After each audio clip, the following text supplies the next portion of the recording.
नमस्कार दोस्तों, मैं अमन स्वागत करता हूं आपके अपने YouTube चैनल एजुकेशन हब पे। आज है 10 जुलाई और चलिए जानते हैं 10 जुलाई से संबंधित कुछ इंपॉर्टेंट अपडेट्स।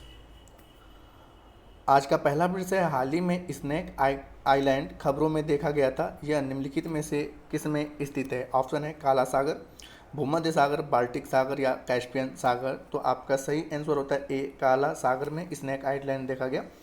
अब एक्सप्लेन देखते हैं। तो स्नैक आइलैंड, जिसे सरपेट आइलैंड के नाम से भी जाना जाता है, काला सागर में स्थित एक छोटा सा भूभाग है। यह रोमानियाई शहर कॉन्स्टेटा के तट से लगभग 35 किलोमीटर यानी कि 22 मील दूर स्थित है। इस द्वीप ने अपनी अनूठी विशेषताएं और ऐतिहासिक महत्व के कारण कुछ ध्यान और कुख्यातियां भी प्राप्त की हैं। अगला विषय, हाल ही में केरल में के अल्पुझा जिले में एक लड़के की नेग्लेरिया फाउलेरी के कारण होने वाली दुर्लभ संक्रमण से मृत्यु हो गई। नेग्लेरिया फाउलेरी क्या है? ऑप्शन है मस्तिष्क खाने वाले अमीबा के कारण होने वाला एक दुर्लभ संक्रमण, या मीठे जल निकायों में पाए जाने वाला एक प्रकार का वायरस, या दूषित भोजन के माध्यम से फैलने वाला एक जीवाणु संक्रमण, या श्वसन प्रणाली को प्रभावित करने वाला एक कवक। तो यहाँ पर सही आंसर होता है आपका ए कि नेग्लेरिया फाउलेरी जो है वह मस्तिष्क खाने वाले अमीबा के कारण होने वाला एक दुर्लभ संक्रमण है। एक्सप्लेन देखते हैं।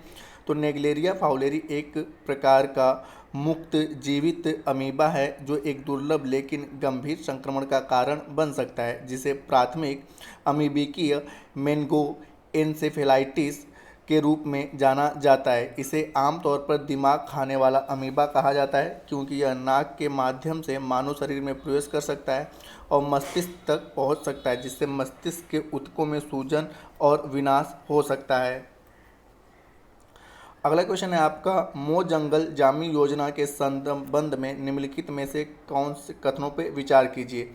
आपका पहला है कि इस योजना का उद्देश्य ओडिशा में आदिवासी और वनवासियों के बीच वन अधिकार को मजबूत करना है। दूसरा है, यह भारत में शुरू की गई पहली राज्य वन अधिकार योजना है। तो पूछा है कि उपयुक्त कथनों में से कौन सा सही है। तो यहाँ पर इस योजना का उद्देश्य ओडिशा में आदिवासियों और वनवासियों के बीच वन अधिकारों को मजबूत करना है, ये भी सही है। और दूसरा है कि यह भारत में शुरू की गई पहली राज्य वन अधिकार योजना है, तो ये भी सही है। तो इस प्रकार से दोनों सही है। तो आपका सही ऑप्शन होता है सी, 1 और 2 दोनों। यहाँ पे ये भी पूछा जा सकता है कि मो जंगल जामी योजना का संबंध किस राज्य से है, तो आप सही कर सकते हैं ओडिशा राज्य से है।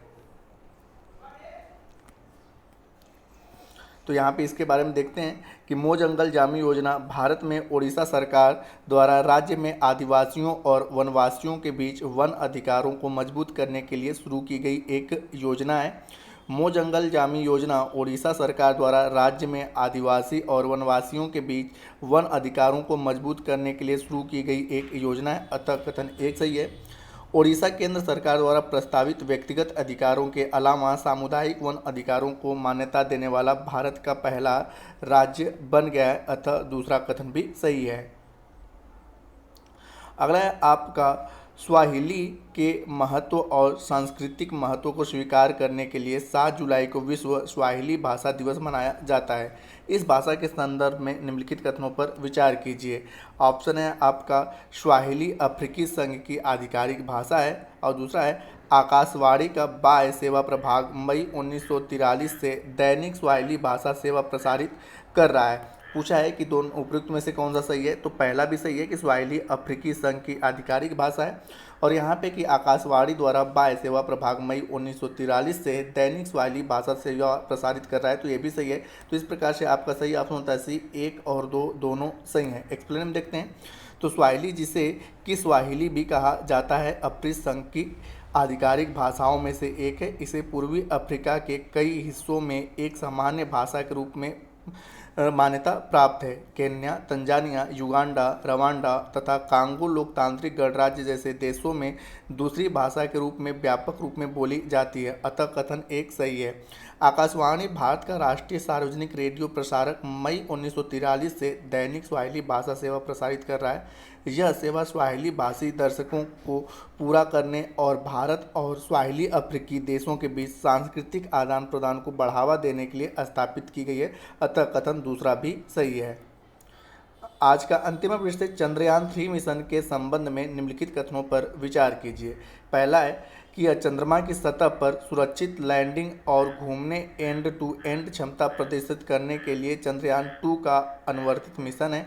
दूसरा है आपका, इसे एक स्वदेशी लैंडर मॉड्यूल यानी कि एलएम और प्रोपल्सन मॉड्यूल यानी कि पीएम और एक रोवर शामिल है। तो पूछा है कि उपयुक्त में से कौन सा सही है, तो आपका पहला भी सही है कि यह चंद्रमा की सतह पर सुरक्षित लैंडिंग और घूमने में एंड टू एंड क्षमता प्रदर्शित करने के लिए चंद्रयान-2 का अनुवर्तित मिशन है। और दूसरा भी आपका सही है कि इसमें एक स्वदेशी लैंडर मॉड्यूल एलएम और प्रोपल्सन मॉड्यूल पीएम और एक रोवर शामिल है। इस प्रकार से आपका सही ऑप्शन होता है सी कि 1 और 2 दोनों सही हैं। ये रहा दोस्तों आपके, ठीक है। इसके एक्सप्लेन देखते हैं। तो चंद्रयान-3 और चंद्रयान-2 का अनुवर्तित मिशन है जो चंद्र सतह पर सुरक्षित लैंडिंग और घूमने की संपूर्ण क्षमता प्रदर्शित करता है। इसमें लैंडर और रोवर कॉन्फ़िगरेशन शामिल हैं, अतः कथन 1 सही है।